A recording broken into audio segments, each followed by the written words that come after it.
Hello, good morning. स्वागत है आप सभी का द यूनिवर्स टाइम्स पे। आज हम बात करेंगे 2 डेज करंट अफेयर क्वेश्चंस के बारे में। इसमें टोटल 15 क्वेश्चंस रहेंगे। वन बाय वन हम उन सभी को देखेंगे विद मैपिंग और विद जनरल नॉलेज। चलिए वीडियो को शुरू करते हैं। क्वेश्चन नंबर 1, भारत के किस राज्य में गैस रिसाव को रोकने के लिए सिंगापुर से वैज्ञानिकों को बुलाया गया है? ये बुलाया गया है असम में। असम में बहुत बड़े पैमाने पर गैस रिसाव हो रहा है, इसलिए सिंगापुर जो देश है वहाँ से वैज्ञानिकों को बुलाया है ताकि उस रिसाव को वे रोक सकें।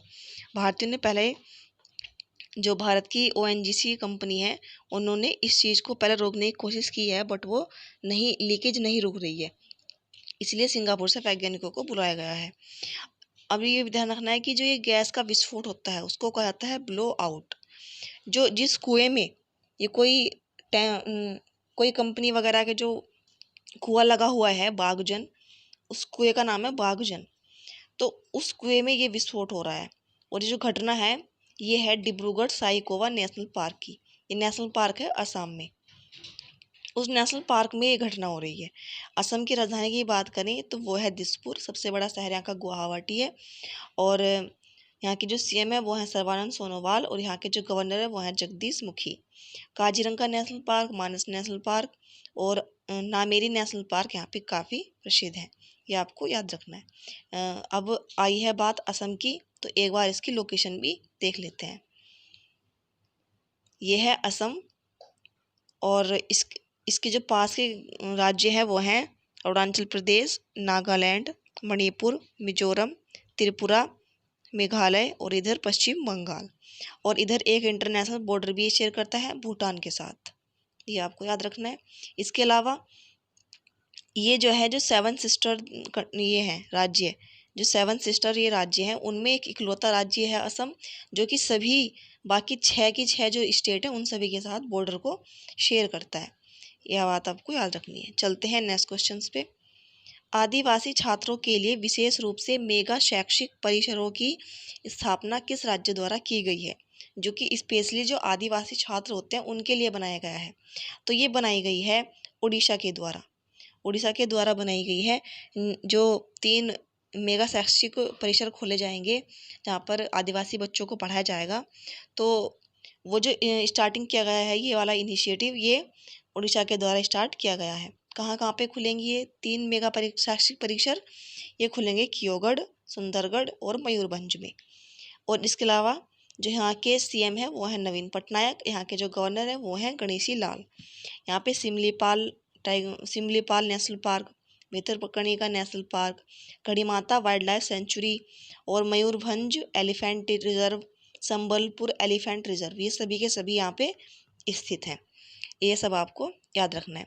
ये जो है विशेष रूप से जो संथाल जनजाति होती है और एक होती है भूयान जनजाति, संथाल और भूयान, जो कि यहाँ ओडिशा में पाई जाती है, उनके लिए प्रमुख रूप से ये मेगा शैक्षिक परिसर की स्थापना की गई है। तो एक बार ओडिशा की लोकेशन देख लेते हैं। ये है ओडिशा और झारखंड, पश्चिम बंगाल, छत्तीसगढ़ और तेलंगाना और आंध्र प्रदेश, ये राज्य हैं जो कि ओडिशा से अपनी बॉर्डर को शेयर करते हैं। और ये जो ओडिशा का तट है ये होता है मतलब ये जो लगा हुआ है, ये लगा हुआ है बे ऑफ बंगाल से, यानी कि बंगाल की खाड़ी से। और ये जो तट है इसको कहा जाता है उत्कल तट। क्या कहा जाता है इसको? उत्कल तट इसको कहा जाता है। और इसके साथ ये भी याद रखना है कि यहीं पर है व्हीलर द्वीप, जहाँ पे ये जो रॉकेट्स वगैरह होते हैं उनका प्रक्षेपण किया जाता है। इसके अलावा यहाँ पर एक चांदीपुर रेंज भी है जहाँ पर भी रॉकेट वगैरह का जो मिसाइल्स वगैरह होती हैं वहाँ वो टेस्ट की जाती हैं। चलते हैं नेक्स्ट क्वेश्चंस पे। किस राज्य ने गैरसैंण को ग्रीष्मकालीन राजधानी घोषित किया है? तो ये राज्य है उत्तराखंड। उत्तराखंड राज्य ने अपना इनका एक शहर है गैरसैंण, जो कि आता है चमोली ज़िले में। जो चमोली ज़िले है इनका वहाँ पे आता है। और इसको किया है उत्तराखंड ने इस तरह से गैरसैंण को ग्रीष्मकालीन राजधानी घोषित। इसके अलावा इनकी दूसरी जो राजधानी है वो है देहरादून और ये हो जाएगी शीतकालीन राजधानी देहरादून। ये आपको याद रखना है। और जो यहाँ के सीएम है वो हैं त्रिवेंद्र सिंह रावत, यहाँ के गवर्नर है बेबी रानी मौर्य। और Corbett National Park, Gangotri National Park, Nanda Devi National Park, Rajaji National Park, फूलों की घाटी नेशनल पार्क है यहाँ पे इम्पोर्टेंट। और अगर इसकी लोकेशन की बात करें उत्तराखंड की, तो ये है उत्तराखंड, और यहाँ पे चाइना और ये नेपाल, ये तो दो इंटरनेशनल बॉर्डर हो जाएंगे जो इसकी बाउंड्री को टच करते हैं। इसके अलावा हिमाचल प्रदेश और हरियाणा और यूपी, ये 3 हो जाएंगे जो कि राज्य हैं और इससे अपनी बॉर्डर को शेयर करते हैं। ये आपको याद रखना है। इसके अलावा यहीं पर है एक उत्तराखंड में लिपुलेख दर्रा, जिस पर जो है नेपाल अपना हक जमा रहा है। इसके अलावा एक काला पानी नामक जगह भी है जो कि काफ़ी विवादित बन रही है नेपाल और भारत के बीच। ये बात आपको याद रखनी है। चलते हैं नेक्स्ट क्वेश्चन पे। किस राज्य ने प्रवासी श्रमिकों के लिए एक ऑनलाइन श्रमिक रोजगार एक्सचेंज शुरू किया है? तो ये शुरू किया है राजस्थान के सरकार ने। किसके लिए? प्रवासी श्रमिकों के लिए, ताकि उनको रोजगार मिल सके। किसको? प्रवासी श्रमिकों को रोजगार मिल सके। यहाँ के जो सीएम है वो है अशोक गहलोत, और यहाँ के जो गवर्नर है वो है कलराज मिश्र। यहाँ पे एक सांभर झील है जो कि भारत की सबसे खारे पानी की सबसे बड़ी झील है। ये बात आपको याद रखनी है।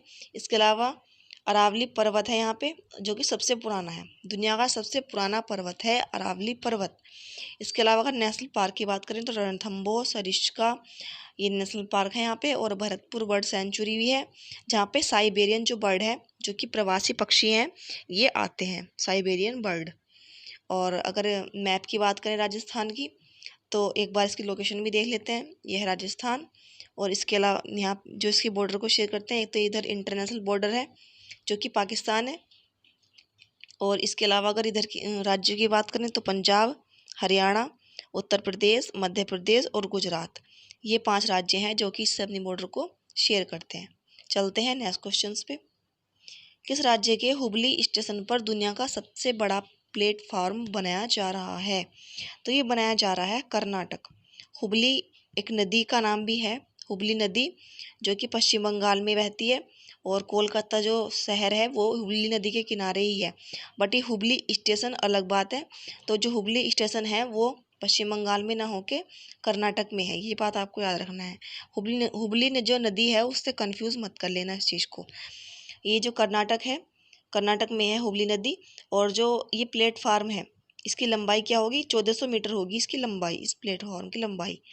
इसके अलावा ये जो प्लेटफॉर्म है हुबली स्टेशन, ये आता है दक्षिण पश्चिम रेलवे के अंतर्गत, और इसका ये जो है इसका मुख्यालय भी है हुबली स्टेशन, हुबली, ठीक है। और सबसे बड़ा जो प्लेटफॉर्म इस टाइम है, दुनिया का सबसे बड़ा प्लेटफॉर्म, ना कि भारत का, दुनिया का सबसे बड़ा जो प्लेटफॉर्म है वो है गोरखपुर रेलवे स्टेशन जो कि यूपी में है, और ये जो है 1366 मीटर का है, 1366 मीटर लंबा है, ठीक है। एक बार अगर लोकेशन की बात करें किसकी? कर्नाटका की, ठीक है। तो कर्नाटक की जो लोकेशन है ये है नीचे कर्नाटक, और गोवा, महाराष्ट्र, और तेलंगाना, आंध्र प्रदेश, तमिलनाडु और केरला, ये राज्य हैं 6 जो कि इससे अपनी बॉर्डर शेयर करते हैं। इसके अलावा यहाँ पे ये एक जो वाटर बॉडी है जिससे अपनी बॉर्डर को शेयर करता है उसका नाम है अरब सागर, ये आपको याद रखना है, ठीक है। चलते हैं नेक्स्ट क्वेश्चन पे। किस राज्य सरकार ने कवि लक्ष्मीकांत महापात्र के द्वारा रचित वंदे उत्कल जननी संगीत गान को 110 साल बाद राज्य गीत के रूप में अपनाया है? तो ये अपनाया है उड़ीसा ने, ये उड़ीसा ने अपनाया है। ये option D is the right answer, option D है सही आंसर। और उड़ीसा ने जो अपनाया है, तो पहली बार ये जो गीत गाया गया था वो गाया था 1912 में, यानी ये आज़ादी से भी बहुत काफ़ी पहले की बात है। 1912 में बालेश्वर में आयोजित उत्कल सम्मेलन में ये पहली बार गाया गया था। और यहाँ के जो सीएम वगैरह हैं वो सब हम आपको पहले बता चुके हैं। बस ये याद रखना है कि इन्होंने इसको अपना राज्य गीत अपनाया है। ये काफ़ी इंपॉर्टेंट क्वेश्चन है, ठीक है। चलते हैं नेक्स्ट क्वेश्चन पे। और लोकेशन, अगर लोकेशन की बात करें तो हम उड़ीसा की लोकेशन आपको पहले ही बता चुके हैं। नेक्स्ट क्वेश्चन, भारत ने किस देश के साथ ऊर्जा सहयोग के लिए समझौता ज्ञापन पर हस्ताक्षर किए हैं? तो वो कौन सा देश है जिस पर ऊर्जा सहयोग के लिए भारत ने समझौता ज्ञापन पर हस्ताक्षर किए हैं? तो ये किए हैं डेनमार्क के साथ। डेनमार्क एक यूरोपियन कंट्री है। और अगर बात करें इसकी राजधानी की, तो इसकी राजधानी है कोपेनहेगन। और यहाँ पे जो भाषा बोली जाती है उसका नाम है डेनिश। और यहाँ की जो रानी है वो है मार्गरेट सेकंड। जैसे कि लंदन जो है, जो यूके और ब्रिटेन है वगैरह, इनकी जो रानी है उनका नाम है क्या है, एलिजाबेथ द्वितीय। ऐसी जो यहाँ की रानी है उनका नाम है मार्गरेट सेकंड। और यहाँ के जो पीएम है उनका नाम है मेटे फ्रेडरिक्से। और कुल द्वीप, जो लगभग कुल द्वीप है यहाँ पे, वो है 405।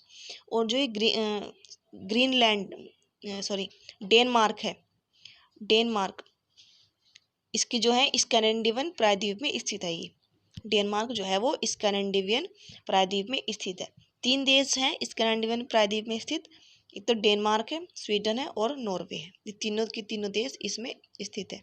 इसके अलावा जो लिखा हुआ है झीलों का देश, तो झीलों का देश इसे नहीं, झीलों का देश कहा जाता है फिनलैंड को, फिनलैंड को।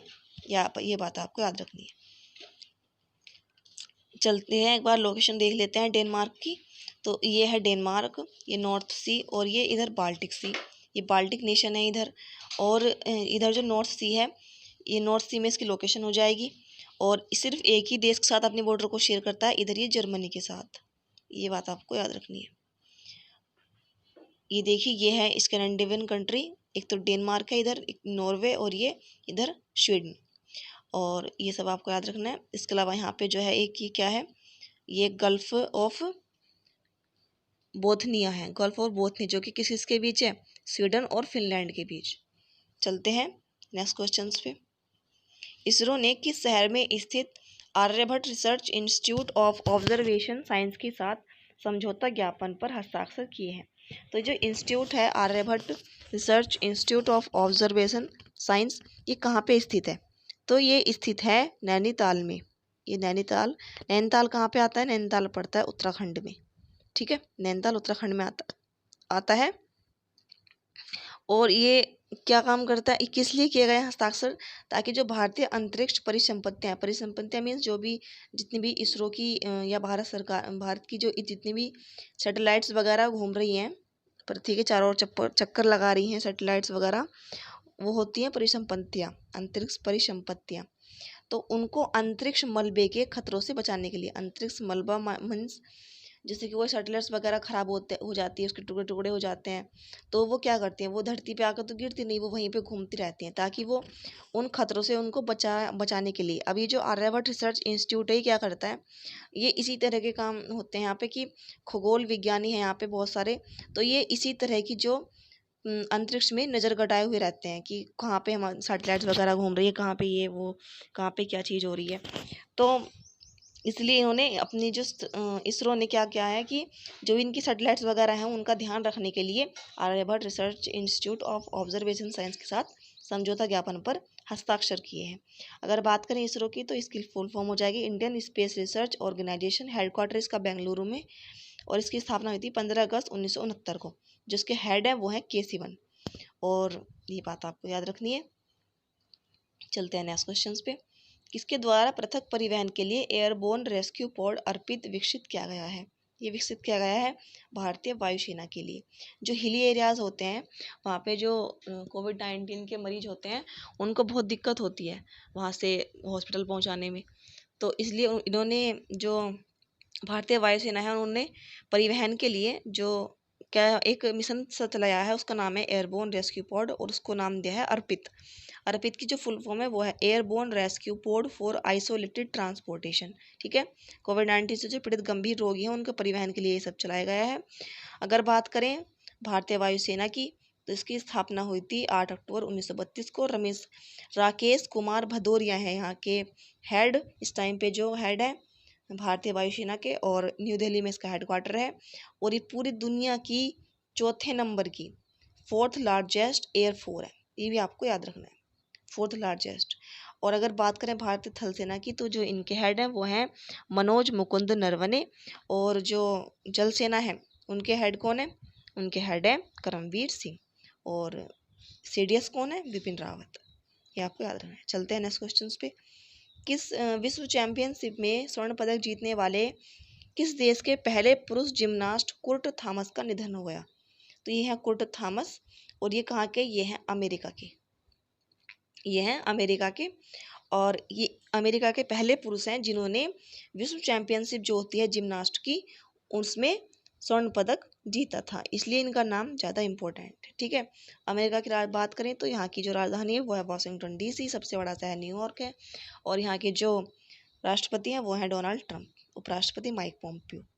नेक्स्ट क्वेश्चन, ओशिनिया महाद्वीप में कोरोना वायरस से मुक्त होने वाला पहला देश कौन सा बना है? तो ये बना है न्यूजीलैंड। न्यूजीलैंड बना है पहला देश जो कि ओशियाना महाद्वीप में कोरोना वायरस से मुक्त हो गया है। यहाँ की जो राजधानी है किसकी? न्यूजीलैंड की राजधानी वो है वेलिंगटन, करेंसी है यहाँ की न्यूजीलैंड डॉलर, और PM है यहाँ की जेसिंडा ऑर्डन। और यहाँ पे जो सबसे लंबी नदी बहती है उसका नाम है वाईकटो रिवर, और सबसे ऊंची चोटी जो है, जो सबसे ऊंची चोटी है न्यूजीलैंड की वो है माउंट कुक, ये आपको याद रखना है। और अगर बात करें यूरोप की, तो यूरोप का ऐसा कौन सा देश था पहला जो कोरोना वायरस मुक्त हुआ था? तो वो था स्लोवेनिया। और एशिया में तो अभी कोई कोरोना वायरस मुक्त हुआ नहीं है। और अगर बात करें भारत के राज्य की, तो भारत में राज्य था गोवा, जो कि कोरोना वायरस मुक्त हुआ था पहला।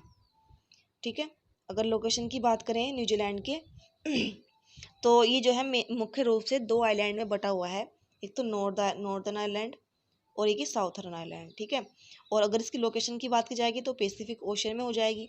अब जो ये नॉर्दर्न और साउथर्न आइलैंड में बटा हुआ है मेन आइलैंड में, तो कई सारे जो आइलैंड है उनसे मिलकर बना हुआ है, पर जो 2 मेन आइलैंड है उनका नाम है नॉर्थ आइलैंड और साउथर्न आइलैंड। तो इनके बीच में एक स्ट्रेट है, जल संधि है, जिसका नाम है कुक स्ट्रेट। क्या नाम है इसका? कुक स्ट्रेट, ये आपको याद रखना है। चलते हैं नेक्स्ट क्वेश्चन पे। मोनिका कपिल मोहता को किस देश में भारत के अगले राजदूत के रूप में नियुक्त किया गया है? तो ये नियुक्त की गई हैं स्विट्जरलैंड की अगली राजदूत, ये आपको याद रखना है। स्विट्जरलैंड जो है इसकी कैपिटल है बर्न, करेंसी है स्विस फ्रैंक, सबसे बड़ा शहर जो यहाँ का है वो है ज्यूरिख, और यहाँ के जो राष्ट्रपति हैं वो है सिमोनिटा सोमारुगा, और यहाँ की जो सबसे लंबी नदी है वो है राइन नदी, और जो माउंट रोसा यहाँ का जो हाईएस्ट पीक है, ये आपको याद रखना है। एक बार इसकी लोकेशन भी देख लेते हैं स्विट्ज़रलैंड की। तो अगर लोकेशन की बात करें तो ये इधर हो जाएगा इटली, और इधर ऑस्ट्रिया, और ये जर्मनी, और ये फ्रांस, ये देश हो जाएंगे जो कि इससे अपनी बॉर्डर शेयर करते हैं। इसके अलावा ये भी याद रखना है कि जो स्विट्ज़रलैंड है वो एक लैंड लॉक्ड कंट्री है। लैंड लॉक्ड कंट्री यानी कि ये जो है अपनी बॉर्डर किसी भी वाटर बॉडी के साथ शेयर नहीं करती है। चलते हैं नेक्स्ट क्वेश्चन पे।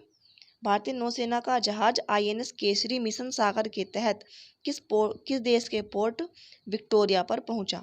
तो ये पहुंचा है सेशेल्स। सेशेल्स एक आइलैंड देश है, आइलैंड कंट्री है। तो ये किस लिए पहुंचा है? कोविड-19 से संबंधित जो दवाइयां हैं उनको प्रदान करने के लिए ये पहुंचा है सेशेल्स के विक्टोरिया पोर्ट पर। और उससे पहले जो है ये मिशन सागर के तहत INS केसरी ही मिशन सागर के तहत क्या काम कर चुका, कहाँ जा चुका है? मालदीव, मॉरिशस, मेडागास्कर, कोमोरोस, यहाँ पर भी ये दवाई पहुँचा चुका है। कुल द्वीप इसमें लगभग हैं 115, किसमें? सेशेल्स में, और कैपिटल यहाँ की विक्टोरिया, और राष्ट्रपति यहाँ के डैनी फोर है, और करेंसी यहाँ पे चलती है सेलेशियस रूपी। और अगर सागर जो मिशन है उसकी फुल फॉर्म की बात करें तो वो है security and growth for all in the region, ये आपको याद रखना है। चलते हैं नेक्स्ट क्वेश्चन पे। ये देखिए एक बार लोकेशन अगर देखें सेशेल्स की, तो यहाँ पे मेडागास्कर आइलैंड है जो कि सबसे बड़ा आइलैंड है अफ्रीका महाद्वीप का, और यहाँ पे छोटे छोटे जो आइलैंड हैं यहाँ पे ये हैं सेशेल्स अफ्रीका की साइड में। ये देखिए ये छोटे छोटे जो आइलैंड है ये हैं सेशेल्स, और जो सबसे बड़ा आइलैंड है यहाँ का सेशेल्स का, उसी पर है इनकी राजधानी विक्टोरिया, ये बात आपको याद रखना है। इसके अलावा अगर सेशेल्स की जो लोकेशन पूछी जाएगी वो हो जाएगी इंडियन ओशियन में, इंडियन ओशियन में हो जाएगी इसकी लोकेशन। चलते हैं नेक्स्ट क्वेश्चन पे। किसे एडिडास कंपनी का ब्रांड एम्बेसडर नियुक्त किया गया है? तो वो कौन है जिनको एडिडास जो कंपनी है उसका ब्रांड एम्बेसडर नियुक्त किया गया है? तो ये नियुक्त की गई है मानुषी छिल्लर, मानुषी छिल्लर, ये अभी इन्होंने 2017 में मिस वर्ल्ड का खिताब भी जीता था और ये हरियाणा की है। और यहाँ के ये जो एडिडास कंपनी है, ये क्या करती है, जितने भी स्पोर्ट्स वियर हैं, स्पोर्ट्स वियर जैसे कि स्पोर्ट्स के जूते, स्पोर्ट्स की टी शर्ट वगैरह, मोजे मतलब जुराब, ये सब, तो ये जो बनाए गए हैं, एडिडास कंपनी बनाई है, फाउंडर है जो है इसके एडोल्फ डसलर। कब? 18 अगस्त 1949 को इसकी स्थापना की थी। इसका मुख्यालय है हर्जोग नोरच में। हर्जोग नोरच जो है वो है जर्मनी में। और ये जो है वर्ल्ड की second largest sports wear company है। तो फर्स्ट कौन सी है? फर्स्ट है नाइक, जो जिसको नाइकी भी बोलते हैं। तो वो फर्स्ट कंपनी है पूरे वर्ल्ड में। सबसे बड़ी कंपनी जो है वो है नाइकी स्पोर्ट्स वियर की। ये आपको याद रखना है। नेक्स्ट क्वेश्चन, सीमा पर गतिरोध के कारण भारतीय उद्योग परिसंघ ने किस देश के 3000 उत्पादों के बहिष्कार हेतु राष्ट्रव्यापी अभियान प्रारंभ करने की घोषणा की? तो ये घोषणा की है चाइना के खिलाफ। चाइना से मनमुटाव काफ़ी चल रहा है इस टाइम पे लद्दाख वाले रीजन में। और इसलिए क्या क्या जो भारतीय उद्योग परिसंघ है उन्होंने क्या किया है कि जो चाइना के 3000 उत्पाद हैं उनको बहिष्कार करने हेतु राष्ट्रव्यापी अभियान चलाया है। और अगर ये अभियान सफल हो गया तो काफ़ी अच्छा होगा भारतीयों के लिए और वो इससे आत्मनिर्भर भी बन सकेंगे। और अगर बात करें जो भारतीय उद्योग परिसंघ है, इसकी स्थापना हुई थी 1895 में। इसके हेडक्वार्टर है जो है वो है न्यू दिल्ली में। और यहाँ के जो अध्यक्ष हैं वो हैं उदय कोटक और महानिदेशक जो है इसके चंद्रजीत बनर्जी जी हैं। उदय कोटक जी अभी न्यूली अपॉइंटमेंट है, तो इसलिए इनको याद रखना है, ये अभी अभी नियुक्त हुए हैं। ठीक है, चलते हैं। तो ये था हमारा आज का सेशन। ये वीडियो आपको कैसे लगी कमेंट करके जरूर बताएं। इसके साथ ही वीडियो को लाइक करें, अपने दोस्तों के साथ शेयर करें और चैनल को सब्सक्राइब करें और बेल आइकन को भी जरूर प्रेस करें। जय हिंद, जय भारत।